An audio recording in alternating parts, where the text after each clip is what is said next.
Pakistan's misadventures has left two victims in the wake, its own crumbling economy and China's defense capability. As Operation Sindoor unfolded, India not only delivered a punishing blow to terror camps and military installations, but also tore through the illusion of Chinese military superiority. Our next story has more.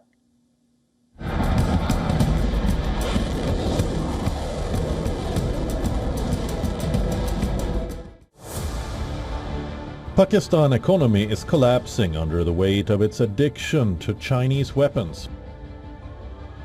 It's a dependence that has left its military outgunned and its citizens impoverished. Despite $133 billion as external debt, Islamabad continues to splurge on submarines, fighter jets and missiles it cannot afford. Amid raging protests over electricity shortages and soaring taxes, last week the IMF gave a fresh $1.4 billion loan to Pakistan. Now Pakistan is also waking up to another harsh reality. Its reliance on Chinese weapons isn't paying off. India's air defense systems intercepted most of its Chinese-made weaponry, drones and missiles. हमारे airbase हो या फिर हमारे दूसरे defence infrastructure, इन पर आंच तक नहीं आई और इसका श्रेय आप सभी को जाता है. Not just Islamabad, even Beijing is feeling the heat of Operation Sindoor. Chinese defense stocks initially surged on speculation of increased demand. A sudden downturn followed after the ceasefire announcement, leading to sharp declines across companies. These firms are heavily exposed to Pakistan, that imported 82% of its defense equipment from China between 2019 and 2023, a sharp rise from 51% in the previous decade.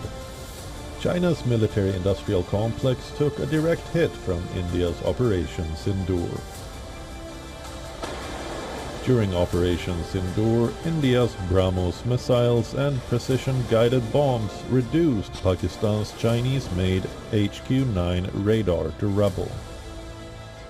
India's air defense systems, on the other hand, repelled every attack, while Pakistan's PL-15 missiles missed targets and crashed as duds. Indian defense stocks surged after Prime Minister Narendra Modi hailed Operation Sindoor and reiterated India's commitment to military self-reliance. Prime Minister Modi declared that India must dominate New Age warfare through indigenous innovation. India's defense exports have witnessed a 34-fold increase in the last decade. Bureau Report, WION, World is One. All right, for more on this, we are now being joined by Dr. Sinkar Kondapalli, professor in Chinese study at the Jawaharlal Nehru University. Professor, thank you so much for joining us on WION. Can you share how Made in India weapons emerged victorious during Operation Sindoor? Thank you for having me on the show. I think the BrahMos missile system and the suppression of the radar and other intelligence, surveillance, reconnaissance equipment supplied by China and Turkey, specifically in terms of the Wing and other drones by these two countries.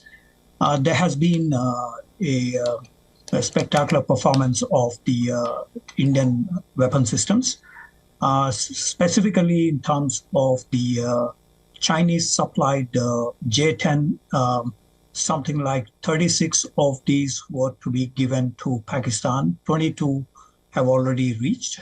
And there is also the PL-15A based on Python series of Israel way back in the 90s. So this is developed further by the Chinese with a 200-kilometer radius. But these could not perform, as you mentioned in the visuals. And in Hoshiarpur and Bathinda, we were able to trace these missile systems, and this is because of the suppression by the Indian systems. The other weapon system that India used extensively is the Akash series, which came quite handy in terms of the suppression of the drones. As you know, Pakistan has launched something like 1,200 drones, and much of these were suppressed. And as the Prime Minister mentioned, there is no damage for the Indian installations. In fact, Prime Minister himself went to the Adampur air base, where the Pakistanis said that has been destroyed.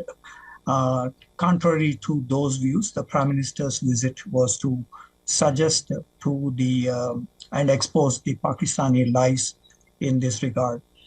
There are also other systems the Chinese have supplied, and most important, the Chinese netizens and some Chinese scholars with the PLA background, the People's Liberation Army background, were suggesting that the Pakistani training and operational experience is not enough in the light of the strikes by the Indian systems. As you know, the several air bases in Pakistan were attacked through these missile systems and drones, especially the Israeli origin drones, which India is now producing in large numbers in Bangalore and other places. They were not able to really react. The HQ-9, Hongqi 9P system that China supplied was suppressed with the Indian radar and other systems. So this contributed to the lack of any effectiveness on the part of the Chinese. So the Chinese netizens and scholars have been mentioning about the lack of training and operational capability by the Pakistanis. But actually, China has been directing indirectly by providing the satellite-based ISR systems, and at the ground level, they were given training. Pakistani officers were given training in the handling of the HQ-9 and Wing-Loong drone system. However, in the light of change in tactics by Indian Air Force and Indian Army, we have seen that these systems could not really perform well. I see. And I wanted to follow up on what you were saying. Can you share more about how China really played this role and how it's been arming Pakistan? And you mentioned that the weapons really do fail against Indian weapons on the battlefield. But how do you see things moving forward? Well, this came as a very negative surprise for the Chinese, because they have been suggesting for over a long period of time that their systems are quite advanced. As you know, 9 out of 10 days, they have been conducting exercises in Taiwan Straits, in the Pacific, West Pacific and other zones. There have been also coordinated exercises, Shaheen exercises and other Mir and other exercises with Pakistan specifically. And they have been suggesting that they have been very upright in terms of their capabilities. However, this comes as India-Pakistan conflict comes as a rude shock for the Chinese. As you mentioned, the stocks have been falling down some -9%. This indicates that China needs to really improvise its drones and specifically its ISR capabilities, especially in terms of the Hongqi 9 batteries, which is a kind of system resembling the S-300 supplied by Russia to China. So this is one.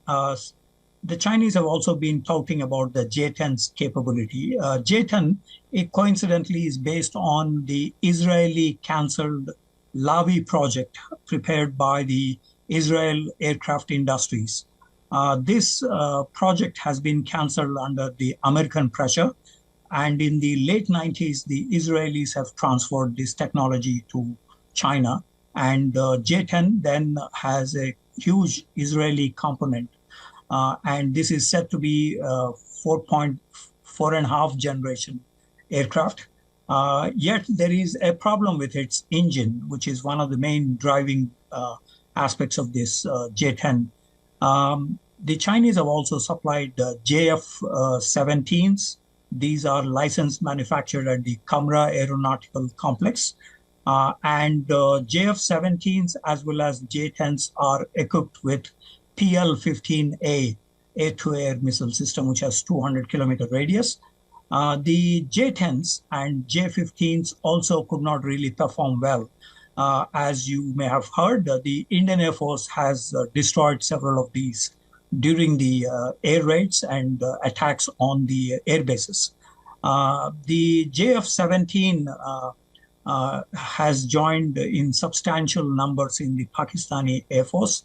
And also the performance of this is quite disappointing given the claims of China and Pakistan in this regard. Initially, there has been a hype that there is a Rafale has been shot down by the PL-15A air-to-air missile system. However, in a combat, you have all sorts of scenarios. What is important is that India was able to destroy many of these. And we did see the Chinese criticism in the websites. The netizens have pointed out to the underperformance of the Chinese military equipment supplied to Pakistan. So this has been a very problematic area. Appreciate your time and company. I do apologize for cutting you off short. It was a pleasure speaking to you. I'll speak to you soon. Thank you. For all the latest news, download the WION app and subscribe to our YouTube channel.